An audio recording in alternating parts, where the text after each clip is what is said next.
Legal, legal. Então vamos lá, vamos fazer um resuminho aqui, ó.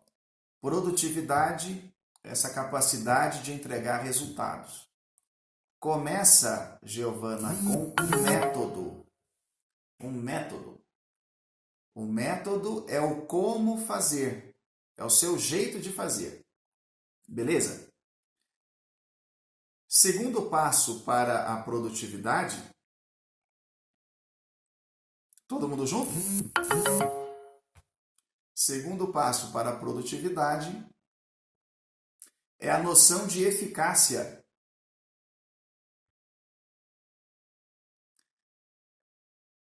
Eficácia. Vou pedir para vocês, por gentileza, fecharem o microfone, tá bom? Senão atrapalha os colegas de acompanhar. Simon, por que eficácia? A gente se lembrar aí do Peter Drucker, né, que é um dos pais da administração moderna, ele fazia uma diferença entre eficácia e eficiência. Ele chamava a eficiência de a capacidade de fazer bem feito, enquanto que a eficácia é a capacidade de fazer o que precisa ser feito, ok? Então, muitas vezes a gente quer fazer bem feito uma coisa que não precisa ser feita.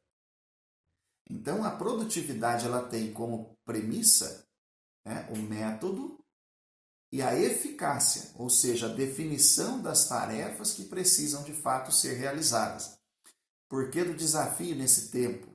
Ó, se eu fui desafiado a mudar o meu método, será que eu estou conseguindo fazer o que precisa?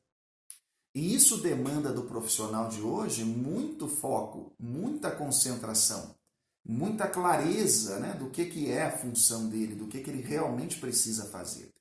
Eu vou citar de novo, Simone, o exemplo da dona de casa que é uma boa cozinheira. A dona de casa que é uma boa cozinheira, ela pode fazer arroz, feijão, uma salada simples, não é isso? Uma salada simples, um ovinho frito na banha de porco e fica, ó, uma delícia. Enquanto que muitas pessoas querem fazer pratos muito elaborados, não é isso? Mas que não conseguem atingir o ponto que é alimentar e nutrir bem uma pessoa. Então, note, fazer o que precisa ser feito é diferente de fazer bem feito. Então, toda vez que o profissional quer atingir produtividade, ele quer chegar lá, né, no estágio da competência, no estágio da excelência, ele precisa se perguntar: será que o que eu estou fazendo é o que precisa ser feito? E aí tem uma chavinha, viu, Audrey? É o seguinte: toda vez que você tiver que dedicar tempo, dinheiro e recursos, né, como energia, talento, habilidade, em cima de uma coisa, você tem que se perguntar: isso precisa ser feito ou não precisa ser feito? Se não precisar ser feito, não faça. Isso já vai ajudar você a definir prioridades, viu, Débora? E principalmente, vai ajudar você a alcançar a produtividade. Ok? Terceiro critério, anote aí, por favor. Terceiro critério.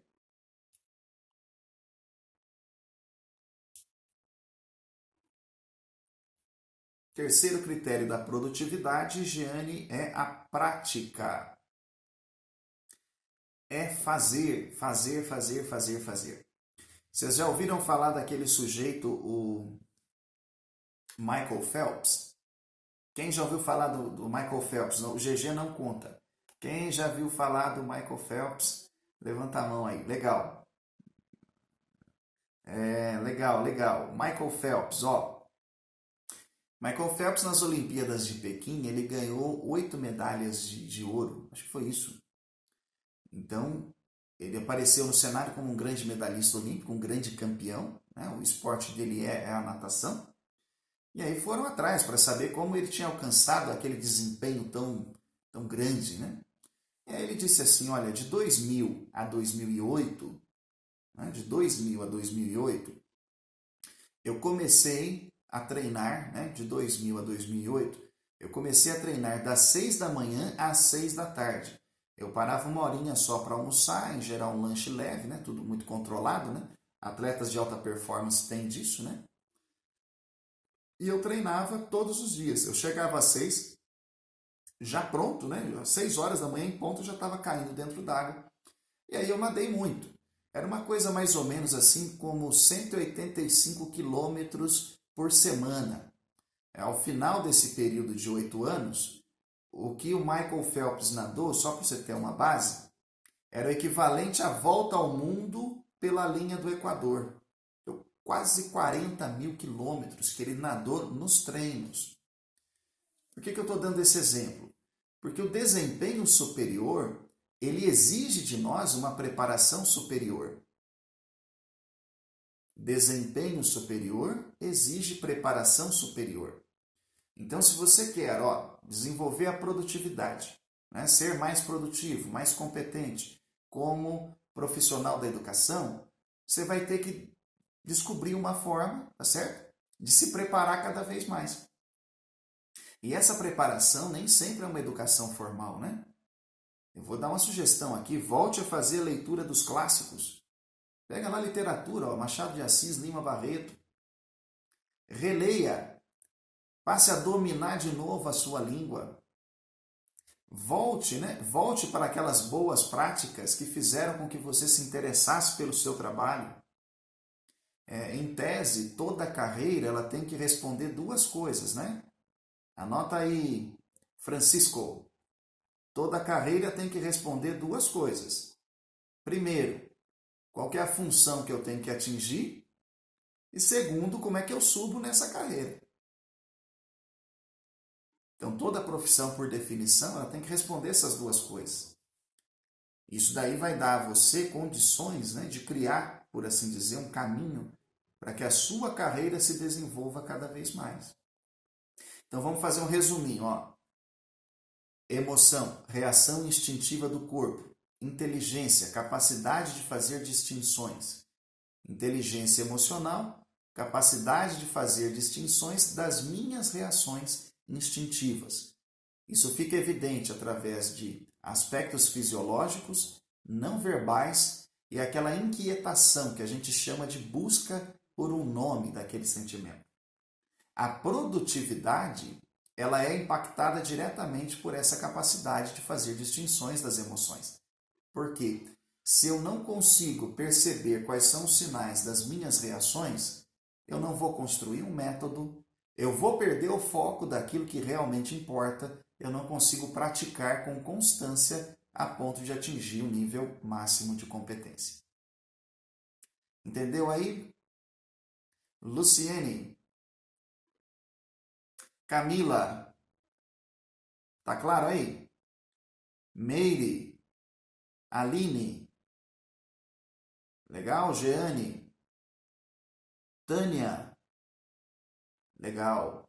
Então agora eu vou abrir para perguntas, tá bom? E aí a gente vai ficar mais um pouquinho junto aí, mais ou menos uns 10 minutinhos, tá bom? Então vamos lá. Quem tem perguntas?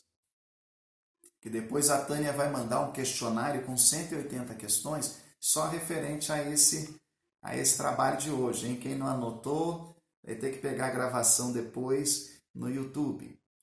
Vamos lá, perguntas.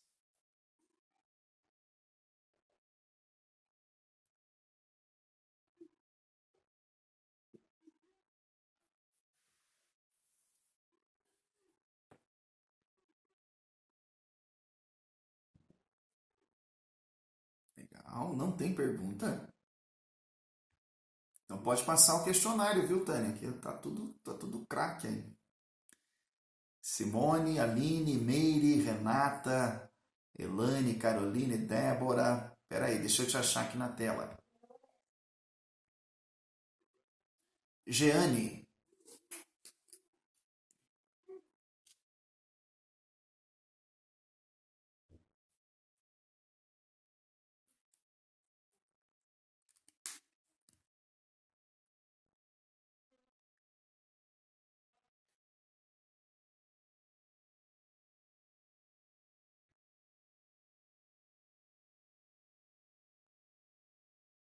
Legal. Todo mundo entendeu aí a pergunta da Jeane? Todo mundo entendeu? Legal. Quando a pessoa tem aí um surto de ansiedade ou um estresse exagerado que a pessoa simplesmente trava, ela não consegue produzir. Bom, vamos lá na regrinha. Fisiologia, reação não verbal, cognição. Aí, Jeane, é o seguinte. Primeiro, compartilhe essa dificuldade com alguém de confiança. Segundo ponto, procure ajuda especializada. Por quê? Porque muitas vezes um trabalho terapêutico, ele visa ajudar você a dar nome e aprender a reconhecer o gatilho. Então, apesar da inteligência emocional ela ser uma habilidade muito bacana, ela não substitui a ajuda profissional. E isso é importante ficar claro, porque é cada vez mais comum. Foi que dia que eu fiz uma palestra sobre estresse?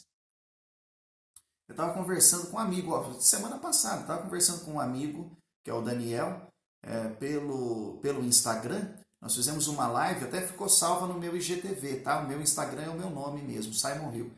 E nós falávamos sobre a quantidade de pressões que as pessoas estão sofrendo hoje e como lidar com isso. A inteligência emocional é você perceber, é você perceber que tem alguma coisa errada contigo e procurar ajuda. Então, é claro, né, pessoas próximas de confiança vão te ajudar nesses momentos de surto, mas nada substitui o apoio de um profissional para te ajudar mesmo. Ok? Respondeu aí a pergunta? Valéria, vamos lá, Valéria.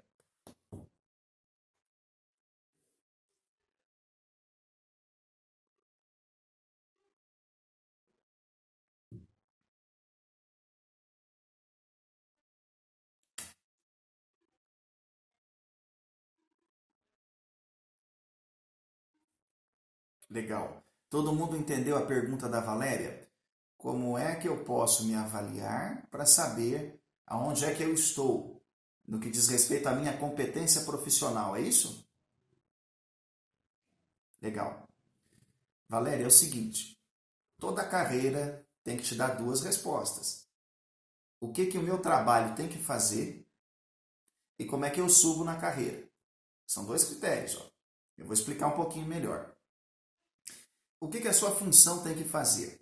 Dá um exemplo aí. O meu trabalho como coach é ajudar a pessoa a desenvolver determinada habilidade para atingir um resultado específico.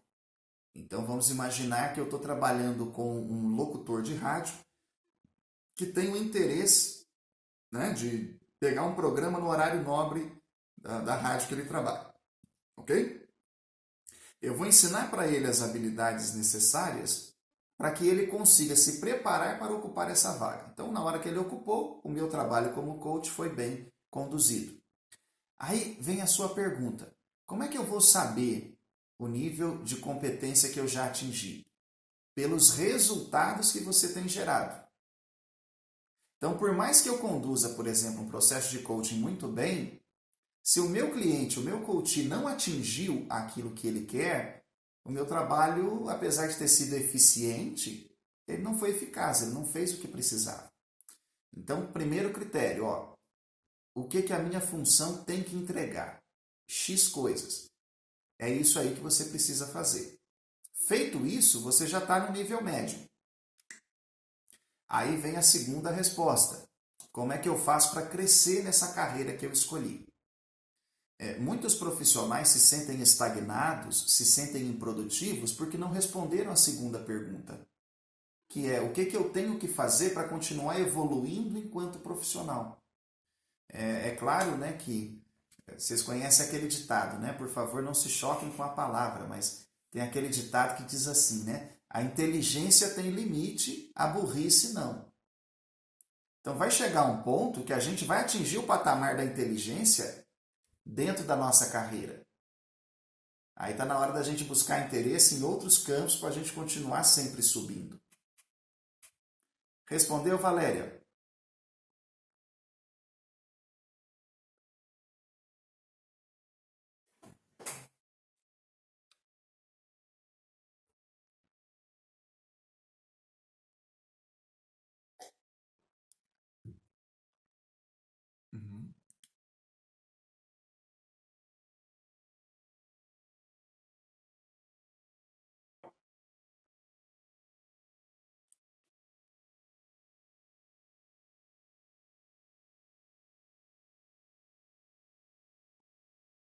Sim.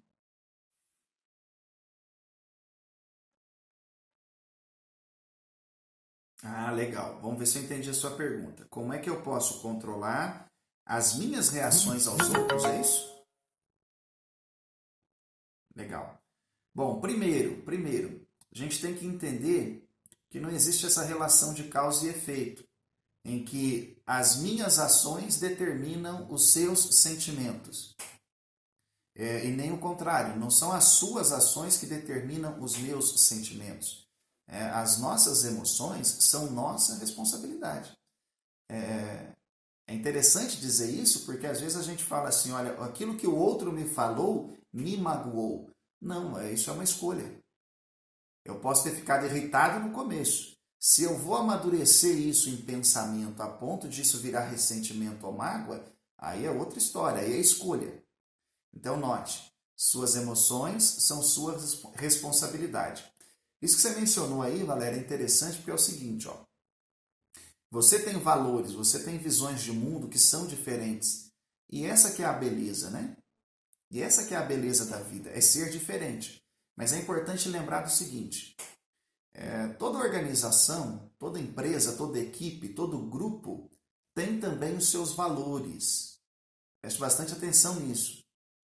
Às vezes a gente entra num ambiente de trabalho e a gente esquece de se perguntar quais são os valores que aquela organização tem, o que ela prega, o que ela espera, o que eu tenho observado no meu trabalho como consultor.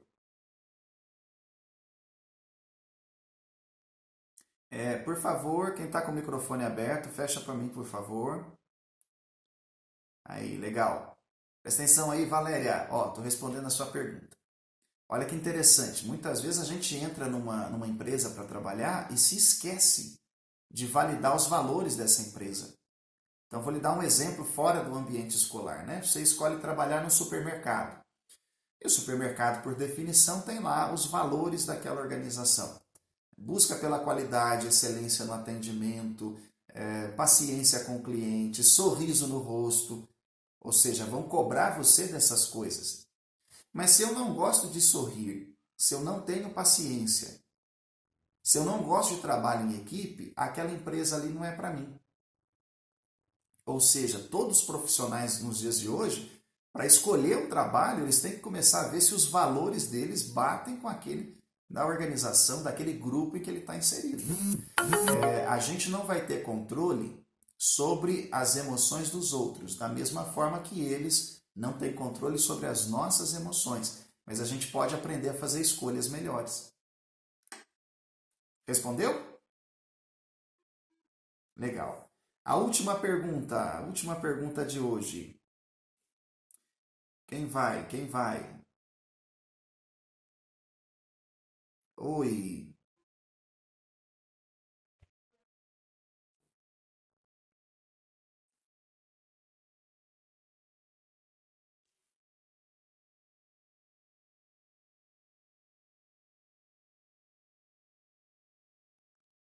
Pode continuar. Pode continuar, Tânia. O autoconhecimento. Ela está com uma presença ilustre lá. Pode falar, fica à vontade.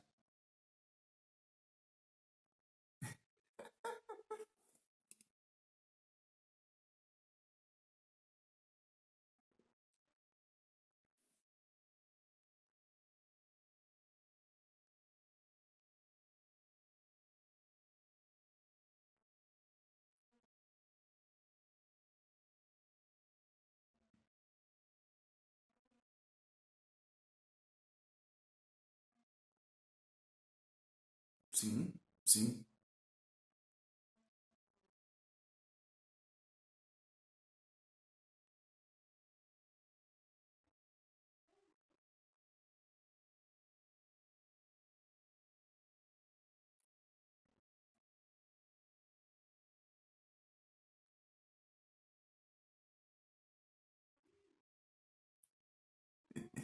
Ó, você tá com uma presença ilustre aí, mas eu entendi a sua pergunta. Ó, como é que a gente define prioridades para a gente poder ser mais produtivo? Olha que bacana, gente. O Vilfredo Pareto foi um economista e sociólogo italiano, e ele disse assim, olha, certa vez, 20% das nossas ações geram 80% dos nossos resultados. Então, você quer ser mais produtivo? Você tem que pegar as duas coisas que são mais importantes a serem feitas no dia e fazê-las primeiro. E aí vou dar um exemplo de um plano de aula.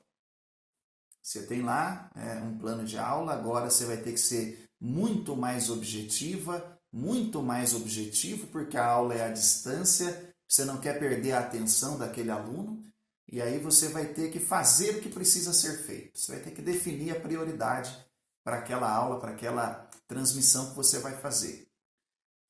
Comece por isso. Olha. Qual que é o objetivo da aula e qual que é a ideia central dela? 20% das coisas geram 80% dos resultados. Esse é o primeiro método. Simon, como é que eu organizo o meu tempo para eu me preparar melhor para essas aulas? A mesma coisa. Num dia comum, escolha aí pelo menos 5 ações. Não precisa muito. Começa com 5. 5 coisas que você quer fazer para ter realmente a certeza de que aquele dia rendeu. E começa pela mais importante. Claro que você vai fazer as outras 4, né? Mas você começa pela mais importante e vai indo uma a uma. Tá? Eu acho que esse é o método mais simples, né, da gente falar de produtividade, de definição de prioridades assim à distância, porque aí depois teria que estudar caso a caso, né? A rotina de cada um. Respondeu, Tânia? Legal, legal. Muito bem, meus amigos. Já estamos aí com 1 hora de transmissão. Eu fiquei muito contente, viu, de estar aqui com vocês, de poder participar com vocês nessa tarde, nesse finalzinho de tarde aqui de quinta-feira. Eu quero agradecer muito a sua presença. A gente está aqui agora com 50 pessoas aqui, 49 participantes. Foi muito, muito legal, muito produtivo para mim. Deixa eu dizer uma coisa para vocês. Eu vou publicar a gravação dessa nossa aula, desse nosso bate-papo, lá no meu canal do YouTube, que também é o meu nome, Simon Hill. E aí, eu vou pedir depois para a Tânia compartilhar com vocês o conteúdo desse vídeo, tá? Eu vou ver se eu consigo publicar ele ainda hoje, para já ficar disponível para você poder assistir de novo. Deixa eu dizer uma coisa para você. Essa semana, né, semana do dia 27, iniciou na TV Poços uma série intitulada Cresça na Crise, como reorganizar a sua empresa. Ela tem ido ao ar sempre depois do Telefatos. Então, por volta de 8h15, 8h20, tem essa série de vídeos, como a gente chamou, chamada Cresça na Crise, para ajudar mesmo o pequeno e médio empresário a reorganizar o negócio nesse período de pandemia. Eu vou pedir um favor para você. Se você tiver disponibilidade, indica esta série para os seus amigos. Peça a eles, né? Aquele amigo seu que você sabe que perdeu o emprego, aquele que está em dificuldade, aquele que tem um pequeno comércio, né? Aquela pessoa que às vezes tem um comércio um pouquinho maior, uma empresa aí com 20, 30 funcionários e está preocupada, né? Sem saber o que fazer. Bom, agora tem aí um recurso, tá? Essa série é apresentada por mim, então são 10 episódios, ela vai no dia 27, né? De segunda a sexta, então foi segunda, terça, quarta, hoje, amanhã, e depois volta na segunda até a outra sexta. São 10 episódios curtinhos, de 10, 12 minutos, para ajudar a reorganizar os negócios mesmo, tá bom? Eu também vou mandar esse link para a Tânia. Se você puder compartilhar com o maior número de pessoas, vamos tentar ajudar a maior galera que a gente conseguir nesse período aí de dificuldade, de crise que todo mundo está enfrentando, tá bom? Eu quero terminar contando para você um trechinho daquilo que Platão chamou de carruagem. Platão, o filósofo, né, que aprendeu com Sócrates, o pai da filosofia como a gente conhece, e que foi professor de Aristóteles, dizia que o homem é como uma carruagem. A carruagem tem os cavalos, ela tem a rédea e ela tem o cocheiro. Olha que interessante. Cavalo, rédea e cocheiro. Os cavalos representam as emoções. nossa parte animal explosiva. As rédeas representam o pensamento e o cocheiro representa a percepção, ou seja, é a minha percepção, a lente com que eu enxergo o mundo, que define a qualidade dos meus pensamentos e que controla as minhas emoções. Quando a minha percepção está confusa, eu conduzo a minha carruagem para o lado errado. Então pode ser que esse nosso bate-papo tenha sido aí um grande insight, talvez um despertar, para que você comece a perceber as coisas, né, de uma maneira diferente, melhorando a qualidade dos seus pensamentos e tendo as suas emoções sob controle. Tá bom? Um forte abraço para vocês, sucesso. Vocês têm aí o meu contato, o que precisarem de mim, estou à disposição de vocês. Vou passar para a Tânia fazer o encerramento aí também, e depois a direção da escola, aqui está aparecendo só a escola 124761, fala seu nome para mim. Viu, Fabiana? Fabiana, né? Vamos lá então.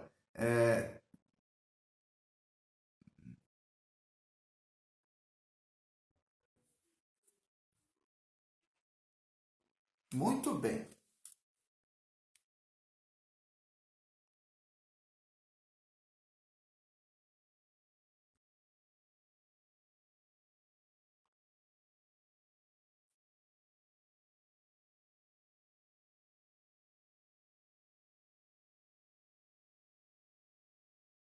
Tá bom, tá bom.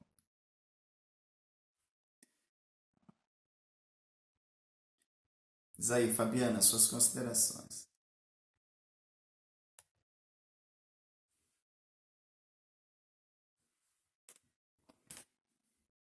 Obrigado.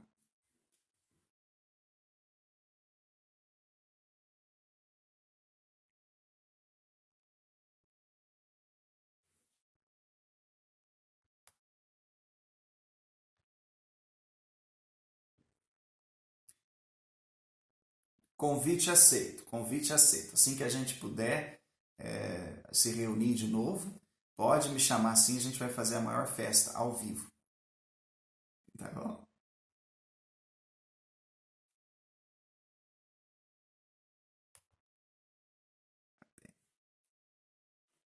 Tchau, tchau. Boa noite.